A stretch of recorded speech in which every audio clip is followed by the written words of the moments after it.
It looks like the number of people it's starting to slow down, the number of people joining. So I think we can go ahead and get started. We are trying to troubleshoot on the chat if you're having problems with that. But if you want to, you can definitely chat to the speakers and panelists directly or send any questions through the Q&A. So hi, and welcome to our third event in our Policy for Shared Prosperity speaker series, Combating Voter Misinformation. We have three wonderful speakers today. Our speakers today include Raylin Roberson. Raylin is the field coordinator of Stopping Cyber Suppression at Common Cause. She and her team work to fight back against the spread of online election disinformation and hold social media platforms accountable for their role in the spread of election lies. Raylin provides trainings that encourage anyone and everyone to stop cyber suppression. During monitoring shifts, she leads volunteers in recognizing, searching for, and reporting bad actors who threaten democracy by spreading election lies. Josue Romaldo is the program manager for information integrity at NALEO Educational Fund. In this role, Josue leads Defiende la Verdad, a campaign created to counter misinformation, disinformation, and malinformation efforts targeting Latinos by building capacity among Latino leaders and community members, and increasing monitoring efforts to track and report incidents. Omar Parbu is the managing director of civic engagement at Ideas 42, where he applies behavioral science to promote inclusive and sustained voter participation in the United States. His work ranges from conducting foundational research on the environmental and psychological barriers to voting to developing solutions that support election officials, civic nonprofits, and other partners in the voting space. I'm really excited for today's presentation, but before I turn it over to our speakers, I want to just take a minute to introduce you to the Policy Lab. At the Policy Lab, we apply insights from behavioral science to advance public policies that promote equity and well-being for everyone, with a focus on those policies that are most important for people experiencing poverty, Black, Brown, and Indigenous people, people with disabilities, and people from communities who have faced historic discrimination. Next slide. We are working towards a more just and equitable world, one where people have the resources they need, not just economic, but also the political and social capital to lead lives with dignity and autonomy. With the Policy for Shared Prosperity event series, we bring behavioral scientists, researchers, and practitioners together to discuss the pressing policy issues of the day and how behavioral science can help us make better policy decisions. And with that, I will turn it over to Raylin. Hi, everyone. Thank you so much for having me here today. As was said previously, I am the field coordinator for Stopping Cyber Suppression, and I am leading a grassroots volunteer effort for monitoring social media for election disinformation, misinformation, teaching volunteers how to respond and report to that, and how to actually assist voters when it comes election days. But next slide, please. Sorry, those transitions are obnoxious, but I like to teach the difference between mis and disinformations to our volunteers for a couple of reasons. Number one is that more people definitely probably have done it ourselves, spreading incorrect information about the election because we might have fallen victim to disinformation. Next, please. Oop, my connection is unstable, so sorry. But misinformation is when someone is accidentally sharing inaccurate information. So this can look like confusing typos, another state's guidelines, you meant to put your own states. It can look like outdated information. So what was once true, no longer true anymore. It can also look like putting the wrong polling hours on accident when you meant to put the right polling hours. And it can also look like sharing disinformation in an attempt to debunk it. Something that we know about disinformation and people who spread it on purpose is that they are trying to elicit a reaction from you, whether it's to get you to click on something, to be angry and donate money, or whether it's to get you upset enough to actually try to respond to it and debunk it and getting more eyes on that content. So you are actually unknowingly playing into the goals of the bad actors by sharing this content. But over to disinformation, that is the intentional attempt to use false information to affect the participation of voters in elections and to harm a specific person, social group, organization, or country. So this is very maliciously, intentionally done.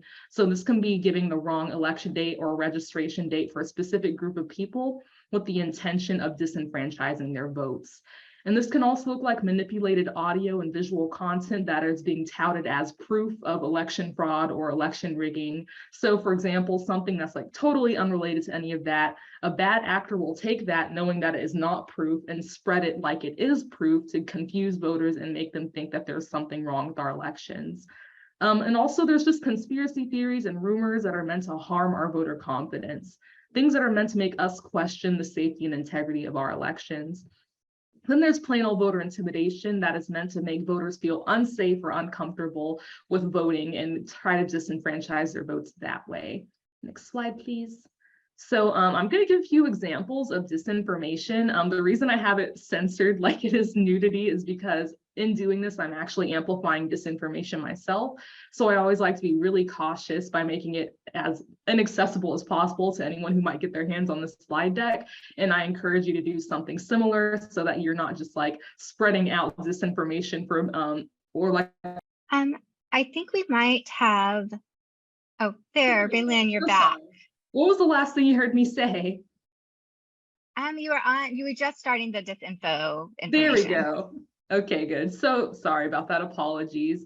But I'm just saying that I have it like this so that we're not accidentally giving bad actors a playbook to how to spread disinformation. So that's why it looks like this. And I highly suggest you do something similar if you're going to be talking about disinformation. So maybe we should move on to Josue and see, Raylin, maybe we should move on to Josue and see if your connection gets better. We can come back to you. Yes, please. Thank you so much. So sorry. That's okay. Thanks everyone for bearing with us while we kind of deal with some technical difficulties. Okay, am I good? Okay. Well, good afternoon, everybody. My name is Josue Romualdo. I'm the program manager for information integrity at NALEO Educational Fund. I'm also the head of the Defiende la Verdad campaign, so defending the truth in Spanish. And let's get started, shall we? Next slide, please. So real quick about what we do, NALEO Educational Fund is the nation's leading 501c3 nonprofit organization that facilitates full Latino participation in the American political process, ranging from citizenship to public service. Next slide. And our Defiende la Verdad campaign.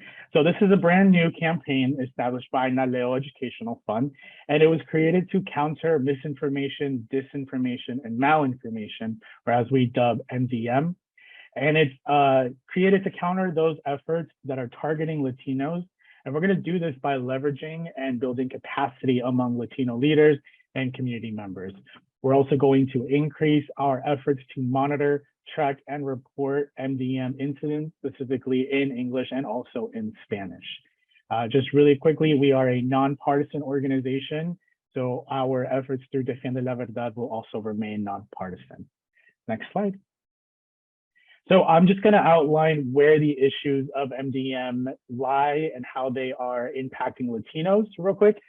So what we have seen through our research and our monitoring is that there is still a very large gap in support and resources for Spanish language MDM monitoring on social media, especially election-related MDM.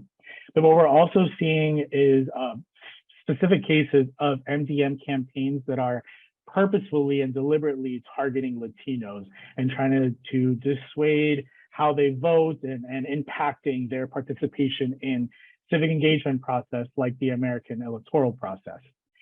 We're also seeing that MDM is circulating through a lot of platforms, encrypted messengers, radio, and even social media platforms. And also, the last point is that technology and platform availability has just made it easier to obtain and spread information. And we know that the Latino community is very, very active in the social media landscape, on social media platforms. To give an example of that 85% of Latinos claim that they use YouTube pretty frequently, compared to 81% of all US adults. And also 98% of Latinos own a smartphone in the US. So we know that our community is active online, which just increases the risk of exposure to MDM. Next slide. So let's look at the first example. There are fewer resources available to monitor and report MDM content in languages other than in English. And while posts in English will get flagged and removed quickly on social media, the same can't really be said for posts in Spanish. And oftentimes those posts will go unchecked. So if we see two examples here that we pulled during our monitoring session, these two posts date back to November of 2020, claiming that there was election fraud during the presidential election that year. At the time, these posts could still be found.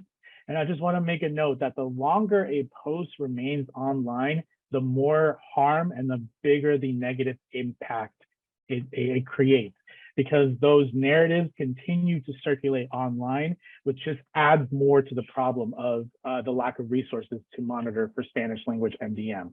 Next slide. And as I said before, there are specific campaigns that are targeting Latinos.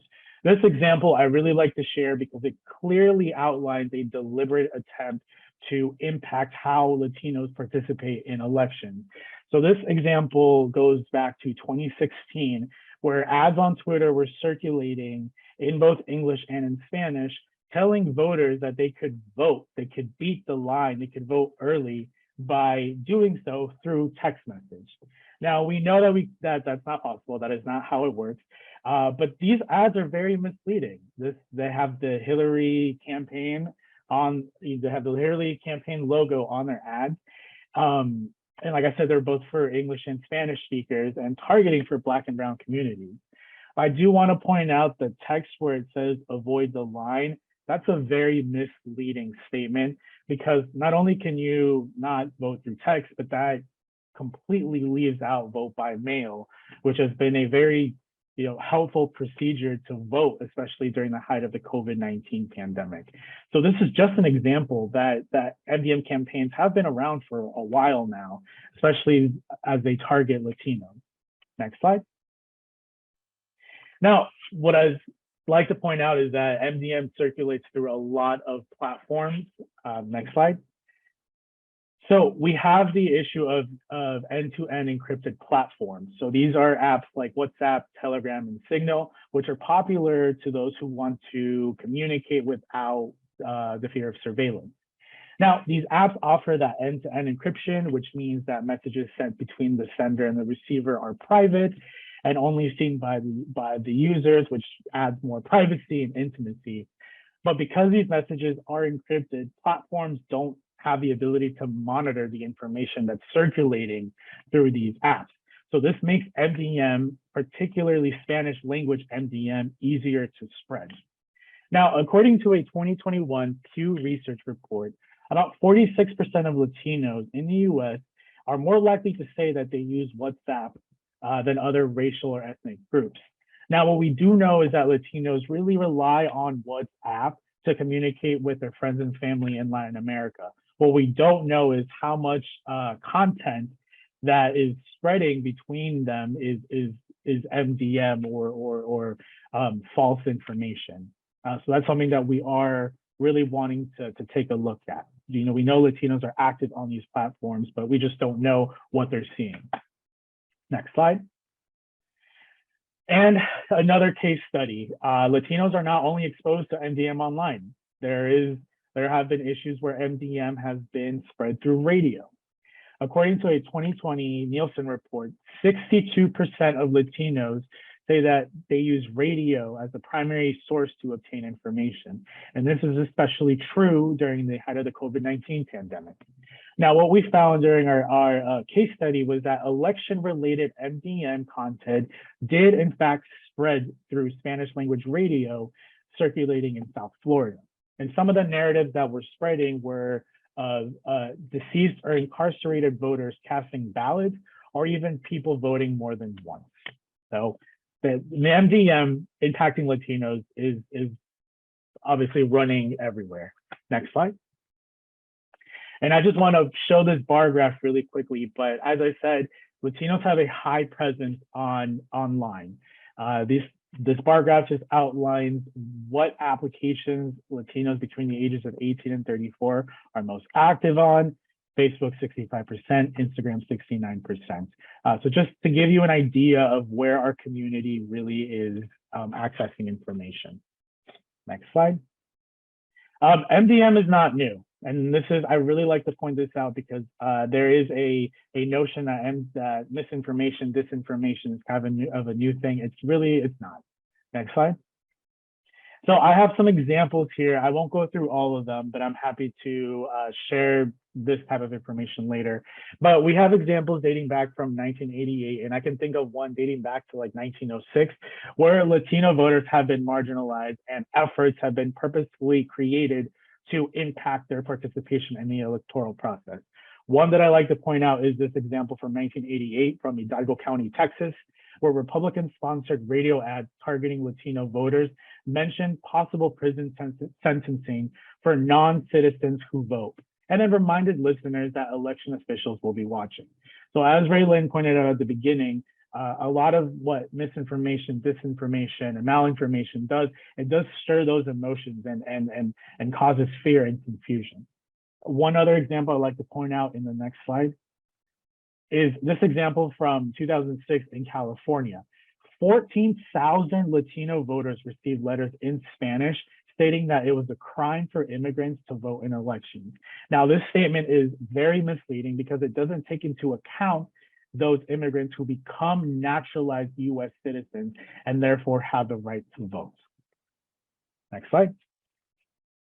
And these are just some recent headlines from very well-known news outlets, NBC News, LA Times, the Associated Press, and even Noticias Univision, a very popular Spanish language media news channel that has also covered it. Next slide. So there's my contact information. Before I end, I just want to say a couple things. If you are interested in participating in the efforts to counter misinformation, disinformation, and malinformation, I just have two suggestions that you can take. One is to partner with organizations that are doing this kind of work. As I said before, we are building capacity. We want to partner with organizations that want to bring this type of knowledge, this type of public education to their communities. So partner with them.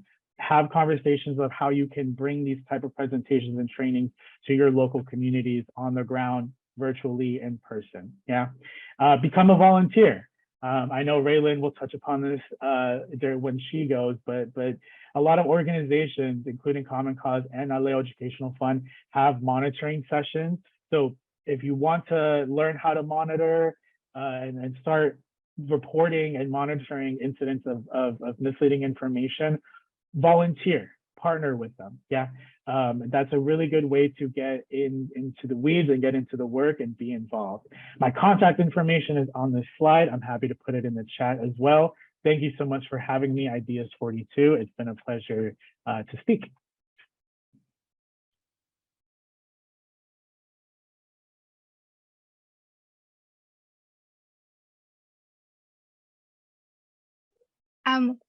Why don't we, yes, Omar, do you want to speak now? Omar, yes. Do you want to go now? Sure. Happy to go now or defer to Raylin, but maybe I'll go now and we can circle back at the end if that's okay. All right. Well, thank you for having me, and hi everyone who's on this call. It's a real pleasure to be here today and be part of this conversation. But before I get into what Ideas 42 is doing about misinformation, I want to take a minute to say a little bit about the Voter Innovation Lab within our organization. We were set up about 6 years ago because we saw the potential of good behavioral design in addressing many of the barriers that keep people from voting. Specifically, our main goal is to achieve a democracy with high voter participation and an electorate that looks like the country as a whole. Next slide, please. All right, so to do that, we're working towards this goal by innovating along the entire voter journey. At the highest level, we're examining the interplay of context and psychology to understand what impacts voter behaviors. We're looking both at people's intention and ability to vote. So we ask, do people want to vote? And is voting easy enough? And both of these conditions have to be true for a voter to cast a ballot. So that's what we spend so much time addressing, the underlying barriers that stop someone from saying yes to either. And as you can imagine, mis and disinformation can shift both sides of this equation, and most often in a negative direction. So that's why we're investigating perceptions, motivations, and networks to help more people decide to vote. And in parallel, we work to lower obstacles that enable people to easily follow through on those intentions. And as we design these solutions, we work with a lot of partners to scale the innovations across the country. So if you can go to the next slide, please. Great. So let me briefly touch on these partnerships. As a nonpartisan nonprofit, a large share of the work we're doing is directly with election officials, from secretaries of state to county and municipal administrators. But we also work closely with other nonprofits like the NAACP and the National Vote at Home Institute to bolster their voter-related efforts. And finally, where possible, we try to meet voters where they are. So for example, we help found VoteER, which brings registration and voting information to people while they're receiving services, and often public services, in medical settings. So through all these channels, we're able to reach tens of millions of voters with our behavioral solutions. But if you can go to the next slide, I'll now narrow in on how we're thinking about tackling mis and disinformation. Next slide, please. All right, so I want to start by putting a spotlight on how human beings process information we receive. In his book, Thinking Fast and Slow, Daniel Kahneman popularized the cognitive duality of System 1 and System 2 level thinking. System 1 is the autopilot, and System 2 is the deliberator. So you can think of System 1 as your intuition and System 2 as your analytical mind. If you want to answer 2 plus 2, you can instinctively come up with 4 because that answer has likely been seared in your brain from childhood. But if I ask you, what's 27 times 18? You'll probably be able to figure it out, but it'll require a little bit more time, and you'll have to expend some brain power to solve that equation. So understanding how each system processes information and how and when people rely on fast or slow thinking helps us unpack and address reasoning errors. It gives us the tools to understand why people can be susceptible to mis and disinformation. So on the next slide, I want to share some research by an academic we worked with named Gordon Pennycook from the University of Virginia. And just last month, he released an incredible paper that builds on decades of work in cognition to provide a useful framework for how we human beings reason through the information we receive. So he lays out this 3-stage model for how our brains arrive at a System 1 or System 2 response. So to quickly summarize, when we react to some input or signal, our intuition kicks in to produce a set of sorry, can you go back for a second? Thank you. A set of initial responses. For example, if we see a ball coming at us, we may instinctively want to raise a hand to catch it, but we may simultaneously assess the probable weight, speed, and path of that ball. And that intuitive process can lead us to multiple, sometimes differing responses. So that brings us to stage 2, which is conflict monitoring. If we have initial responses that are at odds with one another, we may determine the need for more deliberate thought to arrive at the right response. For example, if we see that ball coming at us and it's moving shockingly fast through the air, we may need to go to stage 3 to deliberate on whether or not the ball is safe to catch. In other words, do some System 2 level thinking. Alternatively, if the ball looks like a common baseball and it's headed straight for your glove, there's no real conflict and the instinct to catch the ball wins out. So that's the automatic System 1 response, and it's sufficient. So why are these stages important? There are different reasoning errors that happen at each stage, which we should understand and design for. So next slide, please. So within stage 1, we could be led astray if we have the wrong intuition about something or someone. I should know that most of the time our intuition serves us well. I mean, we built it up over a lifetime, and it allows us to function well without having to spend a ton of cognitive effort at every decision point during the day. But in a noisy information environment around topics that are novel, unclear, or muddied by bad actors, our intuition can lead us to a set of initial responses that are way off base. If people's intuitions are miscalibrated, accurate assessments of reality isn't even within their field of vision. So we should always look at what types of intuitions people harbor. On the next slide, I want to start talking about the stage 2 errors. This occurs when people are confronted with signals that should trigger conflicting responses, but yet they fail to engage in any meaningful deliberation. So imagine getting an email claiming to be from the IRS that warns you that you're in danger of serving jail time for underpayments. You may notice red flags like a long sender email address or a grainy logo, but you'll overlook them because of the fear of going to jail is so overwhelming. I mean, of course, this wouldn't happen to any of you on the call, but it does happen to a lot of people as a result of them not triggering their system to suss out the credibility of the email. So with misinformation, people who overly rely on their gut instinct fail to process conflicting signals and are more likely to reach incorrect conclusions than those who regularly engage in analytical thinking. So when people don't recognize or entertain conflicting intuitions, they can easily buy into something that may seem absurdly false to an outside observer. And then lastly, going to stage 3, there are 2 types of errors I want to highlight here. So the first is that people may use their reasoning abilities to rationalize an instinctual response. So this is the classic motivated reasoning that many of you may have heard of, where we want to arrive at a conclusion and we'll use our brain power to help us get there. But what Pennycook and others found is that a lot more people than you would imagine are truly interested in reaching accurate conclusions. So for those people, they take the time to weigh and analyze competing thoughts. However, they still can reach inaccurate conclusions if they don't have the knowledge or skill to reason through the available options. So within these 3 stages and their related reasoning errors, keeping those in mind, what can we do about misinformation? So on the next slide, I'll share that we have a guide for that. In 2020, we compiled best practices for responding to misinformation that are designed to mitigate the different types of errors we just discussed. There are a lot of details and examples in the guide, but let me touch on the 3 headline strategies. So first, we should be obviously focusing on the facts to equip the public with the right information. But relatedly, we shouldn't repeat falsehoods when trying to debunk them. So Raylan's not suitable for work cover sheet on her disinformation is a great example of that. You know, we don't want to necessarily share falsehoods in a way that amplifies them. You know, it's tempting to list election myths and then explain why they're wrong. But we know that people are likely to remember misinformation when exposed to it, especially when it's evocative. But they're less likely to remember explanations for why it's false, or even if it is false, after some time has passed. So this could lead us to bolstering the wrong intuitions in people. Second, to give people the tools to reason accurately, we should explain how voting processes actually work and why our elections are secure and trustworthy.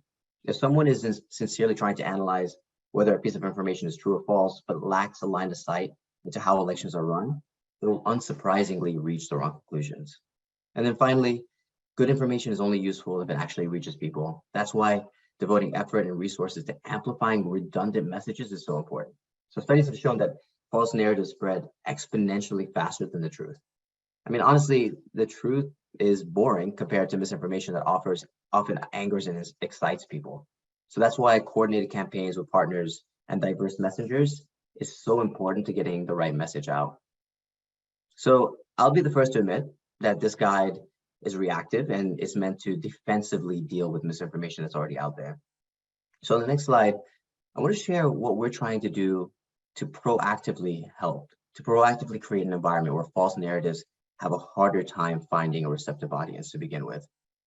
And we think the best way to do this is by elevating the voices of the 8,000 local election officials around the country so that they could provide proactive support and information to voters at every step of the voting process.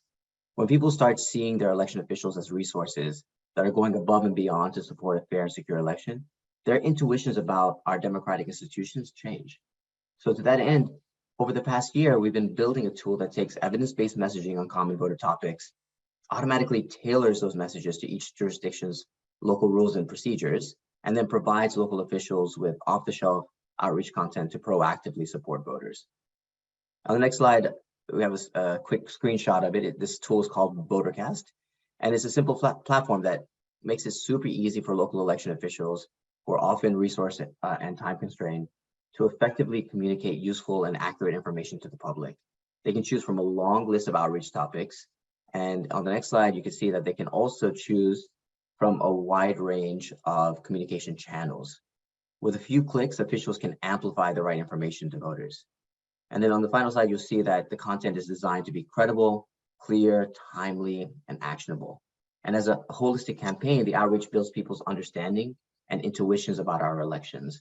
And at the same time, it deepens visibility and trustworthiness of our election officials, making it harder for false attacks to gain purchase. So if we flood the information market with the right information, if we give people the signals for what accurate information looks like, hopefully they will have a better sense of discernment when it comes to seeing things that are patently false or misleading, and use that to help reach the right conclusions about how to navigate our elections and their views on our democracy. So let me stop right there because I know we have limited time, and turn it back to Raylin if that works. Yes, hopefully take 3 is the lucky number. And the Zoom gods are not happy with me today, but I was just talking about disinformation, and I was about to give some examples as to what that looks like. So go Yes. ahead into the first one. There we go. So basically this one is an example of something that has been flagged as untrue. So let me go ahead and mute my computer so there's not that feedback. There we go. So this has been something that's been flagged as untrue. So you see that it's gotten that label from Twitter that is misleading. So that's the main goal we're trying to do, is get these posts flagged as misleading so that they're able to be suppressed and not spread and more eyes are not on it. So this is the best case scenario. However, this is not what happens all the time, and I'll show some more examples. So the next one. So this is an example of somebody who, with a high following, claiming that the election day votes are rigged, there are cheaters out there. So this is something that we're seeing a lot of the time with these large accounts making claims. So these are the main ones that we want to make sure that we're suppressing, because they have the potential to spread mis and disinformation to a very large and wide audience. And then the next one. So we know now that disinformation is definitely being used as a recruiting tactic. So here we see something called the Dropbox Bandits, and they're saying, what can you do for your country? Come join our initiative. So this person is trying to generate clicks, potentially donations, and people to take further action. And so this is actually something that we're seeing quite a bit as people are starting to mobilize against election workers and try to overwhelm them leading up to these elections. And then this next example is an example of somebody who has fallen for widespread absentee and mail-in ballot disinformation. So this is someone who has been misinformed, and their voter confidence in our processes due to absentee and mail-in ballots has been harmed to such a degree that they believe that only voting in person on election day is the only way to have their vote cast and counted. And this is something that we're seeing, it's a bigger trend that we're seeing. And then this next one. This is actually a piece of disinformation that came from 2018. However, here we see it in 2022. These platforms are not doing a good job of making sure that once they've actually flagged something as untrue, that they're not putting it back into circulation. So this is something that we are seeing time and time again, is claims and incorrect facts being put in, repeated over and over again, even though they've already been debunked and removed from these platforms. They're just showing right back up again. But next slide is how we're going to address disinformation. Oh, never mind. It's how our monitors are responding. So this is what we want to make sure we're doing. We want to make sure we're putting the correct information. So we want them to update it. And this is when we actually have our monitors respond to people online. We always give them the script, so they're less likely to get that pushback. They just look like friendly bots for democracy. And they're actually able to stop disinformation from spreading by not letting people who are struggling to vote be used as pawns in someone trying to create a disinformation narrative off of them. So for example, here this person said, I did not receive my ballot, someone put me on TV so I can complain. Could you imagine the field day that Fox News would have if this man actually ended up on TV complaining about not receiving their mail-in ballot? He would not have been helped. He instead would have been used as this larger tool as a proof that there is some sort of election fraud. But moving on to the next slide, addressing disinformation, we want to make sure that we are not amplifying our disinformation content. So that means we're not going to comment, we're not going to share, we're not going to react, and definitely we are not going to try to debunk it. I think this is our knee-jerk reaction as consumers of online media, is to try to prove it untrue, try to prove it false. However, that's exactly what bad actors want us to do because we're getting more eyes on that content. Instead, we want to make sure that we're going to inoculate against it. You're going to report it to us or to the platform, avoid that cross-pollination. So if it's something that you're seeing on Facebook, you don't want to take a screenshot and put it on Twitter because you're just boosting the amount of people who are actually seeing this online. And on the next slide, I'll talk a little bit more about an amplification and how this actually works. And we know that interactions are favored by the algorithm. So our social media platforms are engineered to give users content that they are most likely to engage with. And we know that platforms also don't differentiate between negative and positive interactions. So Facebook does not know the difference between an angry comment and a happy comment. All they know is that people are talking about this and it should probably be shared to a greater platform of people. And this also creates online echo chambers. So these algorithms leverage the large-scale data collection of users' online activities, so your browsing activity, your purchasing history, your location data, and everybody else with that same information are showed similar things by these platforms. And this can create confirmation bias. So routinely seeing misinformation from your trusted messengers, AKA your friends and family that you follow online, that also aligns with your worldview, just cements the idea that what you're seeing is in fact correct. And to combat that, we're going to be sharing pro-democracy content. Next slide. So that's that proactive pro-democracy content. I know that we're just saying that some of our things are reactive. Here's what we're trying to be proactive about. So that inoculation content is something that inoculates or defends against disinformation before it's seen by sharing that correct information. So people are less likely to believe election lies. A really popular one you've definitely seen is election night is not results night.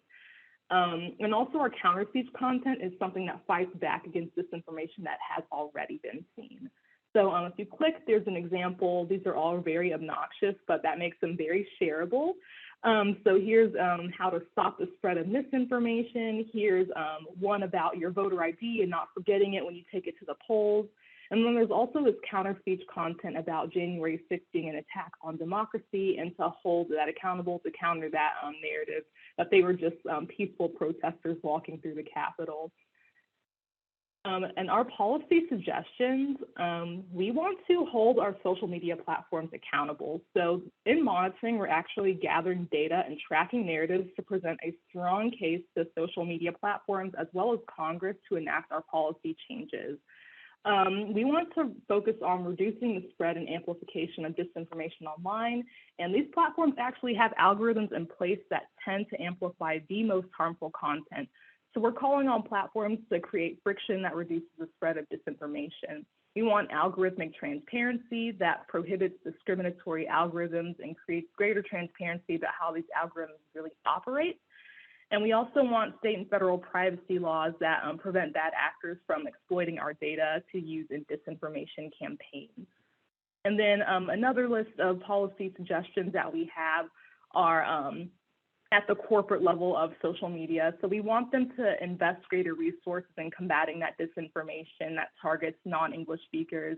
As Josue mentioned earlier, this is a huge problem because there's a huge language gap in enforcement where disinformation and non-English language goes, and it's unenforced at a much higher rate, and that means that this disinformation just stays online for anyone to see, and it keeps circulating, and our non-English speakers are inundated with much more disinformation than English speakers. And also we want to reduce the spread and amplification and also prioritize enforcement to combat that big lie and make sure that that enforcement is consistent both during and off election cycles. So all those social media platforms have policies in place that are designed to combat election disinformation. These policies are not enforced consistently enough at all. We continue to see online voter suppression content on platforms despite the policies they put in place, and the enforcement has become particularly lax during non-election cycles. And we also want to provide researchers and watchdog journalists a greater access to data, provide greater transparency of political advertisement enforcement practices and algorithmic models. So we want our social media platforms to give researchers the data so that they're able to study how that disinformation spreads and to hold them accountable that way. And also we need to know more about how they are using their algorithm to promote political advertisements, because they are a huge vector for disinformation. But I'm going to pause here and quickly talk more about our monitoring program. We train grassroots monitors, and I'm talking like just someone's grandma, just someone's sister, teaching them how to navigate online, social media, find things, report things. This is as much of a grassroots effort as possible to do self-inoculation. We're trying to teach our volunteers to be less likely to fall for this and have them feel empowered to hold these social media platforms accountable themselves. But I will go ahead and stop here, but thank you so much.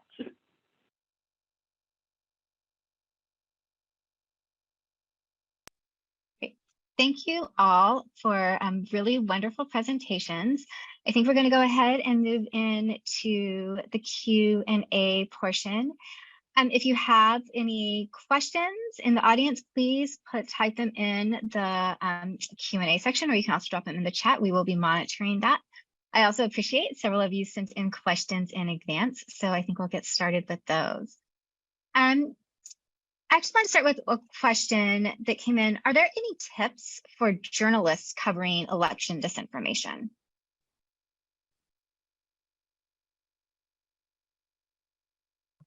Yeah, I can jump in here.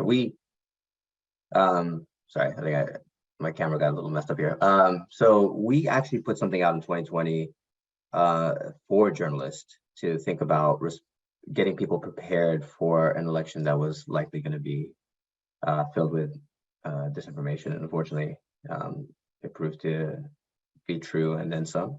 And basically, it was ensuring that information around how votes are counted, the timeline for elections, and the way things are going to happen are telegraphed well in advance rather than spoken about in the moment, so that people don't feel like it's just rationalization that's happening for a support of a group that journalists may or the media may support already. So really doing a lot of the groundwork to get people mentally prepared and set the right mental models for viewers and readers for what elections will look like and how things will work, so that nobody is surprised.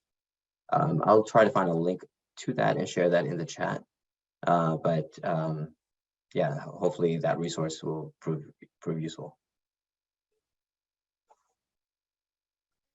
Thank you. And I also note we will share these resources in an email that we'll send out to all of the, to everyone who registered and everyone who attended the event. So you'll get that as well if we don't drop it into the chat or you don't shade the chats, which is what happens to me. Our second question is, can members of the general public make a difference? And if so, how? I can take a stab at that. So I kind of alluded to this too, but volunteer for a lot of the organizations that are doing this work. So if they are interested in doing the monitoring and want to get their hands, or they want to get involved, monitoring and volunteering for an organization that does that is a good idea.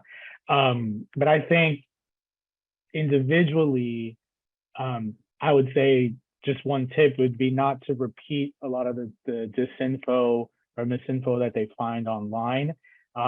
If they are in that space where they do know of resources or other methods where they can fact check, just pointing folks to fact checking resources or accurate resources, and encouraging to flag that content for social media companies.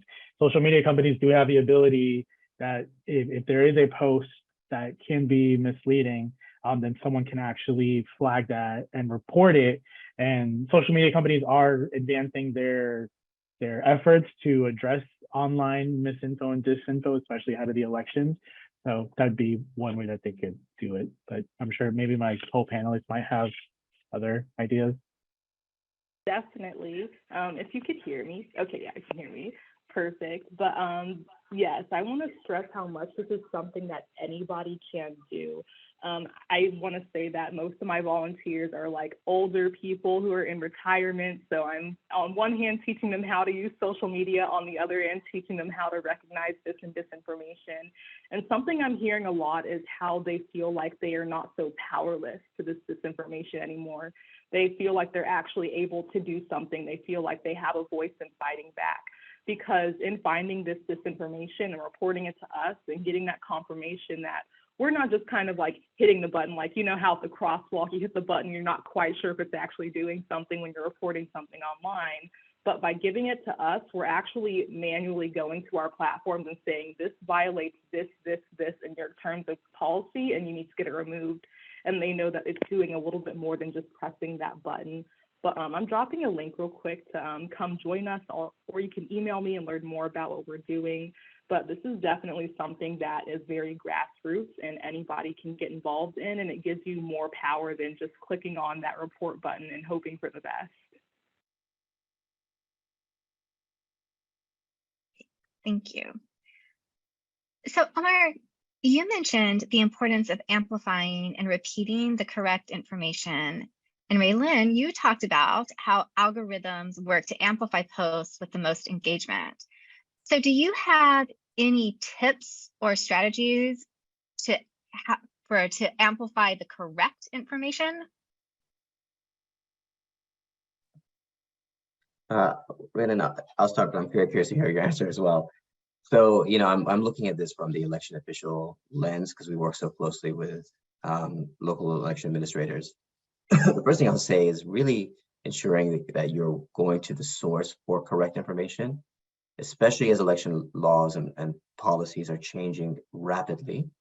Really turning to the people who are running elections at a jurisdiction level is key to making sure that the right information is being shared. You know, we talk about misinformation and people, as Raylin said, unknowingly spreading the wrong stuff. We, with the best of intentions, could spread wrong information if we are not up to date on the latest on voting procedures. So that's first. But what we try to do is create common touch points for partners, election officials, and other people who are looking to share information. So they're sharing the same message with the same frame so that people hear it over and over again. The redundancy creates familiarity, which creates a sense of trust and truthfulness in people's brains. So, you know, we can say the same thing 12 different ways, but it's not as powerful as if we're speaking with one voice. So we really try to build bridges between nonprofits, between individuals, between election officials to all be on the same sheet of music when communicating. And yes, second to all of that, I will say such a hard part, but a crucial and important part is making sure that we have that correct information. So this is a pretty aggressive fielding process. Whenever we give our volunteers the correct information, we've confirmed with our people on the ground, we've confirmed with legislators who are actually like hands-on creating these laws and asking them to give us the most up-to-date sources to send people to. We also use that 866 Our Vote hotline, which is run by that lawyers committee. So when they call, there's someone who's able to give them a little bit of help on the other end who understands the law and understands voting rights and voting laws, things like that. So we're making sure that people are being directed to that resource. But on the other hand, something about amplifying the correct information, and the reason that disinformation does so well is because it's catchy. They're making the most shareable, catchy memes. They like have the most ridiculous edits of like Joe Biden with the like bag of ballots running. Like, so it's stuff that people are engaging with. It's stuff that people think are funny and shareable. So what's working with my inoculation content, no matter how obnoxious it is, it's flashy. It gets people's attention. People want to like, comment, and share on it. And I will say for a lot of our voting guides, our voting FAQs, while they are so full of facts and information, they usually just look like Google Docs with laws on them. And that's not necessarily appealing to the greater audience. So making sure that that content is shareable and consumable goes a very long way.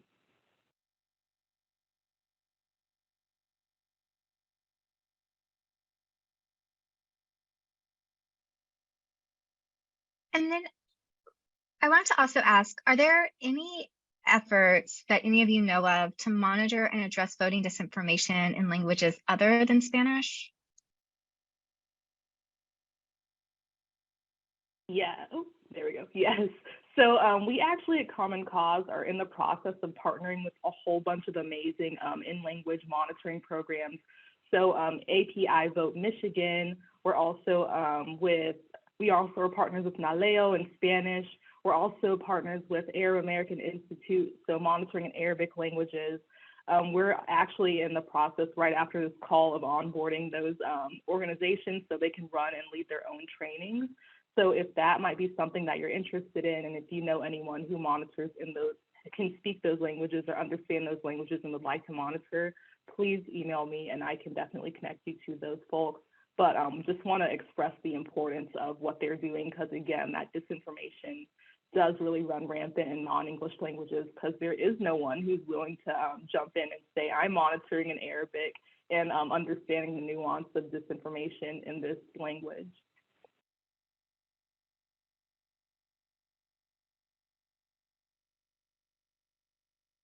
So, Amar, we had another question for you. You've talked about election. You've talked about that you're working with election officials. Could you just tell us a little more about what that means and who you mean when you're saying election officials? Yeah, I appreciate that. So in our country, for better or worse, elections are run at the state level, but even then, in certain states more so than others, it's extremely federated how elections are administered. So at the county or municipal level, the elections are run by relatively small shops who are deciding how the ballots are printed, which polling places exist, and basically serving the community to make sure that everybody gets their vote accurately and securely counted.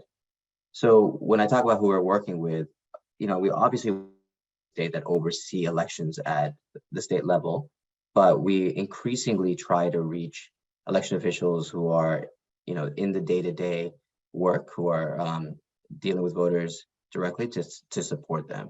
What does that look like? There's a lot of things that make it very difficult to work with such small groups, because it's not as if we can create a resource that is applicable to every jurisdiction, because the rules change so much from place to place and from election to election. Even within a state, you have to recognize the nuances between one jurisdiction and another when it comes to how elections are administered. The reason we built VoterCast and this online tool is not to have something that's necessarily flashy, which sometimes apps are flashy for the sake of being flashy. It's a technology that's there to automate a lot of the hard work of customizing materials for election officials to their local context, so that they can get off the shelf best practices on voter communication that has all the right information, all the right procedures for their election that they can send to voters. And we, for our part, create the templates that pull in the evidence-based communication techniques and pull in the databases that have the accurate information, and obviously build the technology to do all that work for them. And just let me say a couple of things about why it's so important to support these election officials. The plurality of election officials operates solo, meaning there's only one person in that shop. The 90% of them have 5 or fewer staff, and they don't only do elections. A lot of them do work around processing death records, birth certificates, basic clerk services. So these are not offices that have a ton of resources, and yet they're doing immense service to their communities, and anything we can do to provide support to take some of that work off of them and do it well is something that I think would be valuable for voters across the country.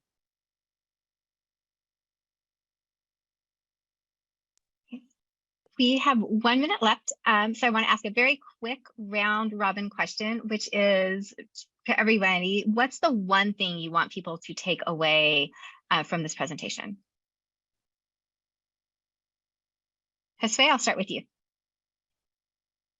Yeah, one thing that I would say is, unfortunately, the problem of misinformation, disinformation, it's big, it's large, and it is very problematic, and it's harming our marginalized communities. So I would say get involved, volunteer. I'm going to repeat it again, volunteer, get involved. I think what Ideas 42 is doing is very helpful too. If you have resources, share them with the networks, establish new partnerships, new relationships. Together we can address this issue, and because this issue is impacting so many, we all have the necessary resources and expertise to help remedy the situation, especially when misinformation is targeting a lot of different communities.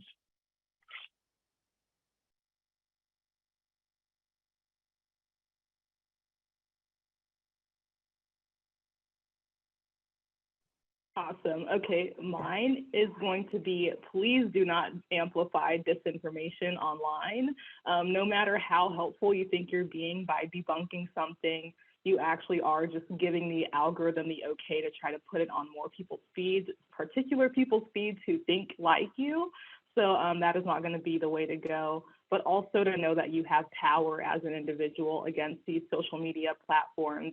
So by taking that step to get involved and learning how to actually monitor, you're actually doing a lot to fight back against this disinformation online. Don't feed the trolls, exactly. Great. I'll just quickly jump off of that. So I think the takeaway that I want people to walk away with is that, it's understandable that people believe misinformation. Our brains are wired in a certain way that may lead us to believe something that's false. And it's not because we're nefarious or stupid. It's just the information environment we currently exist in. And understanding that people are interested in being accurate when they understand that they're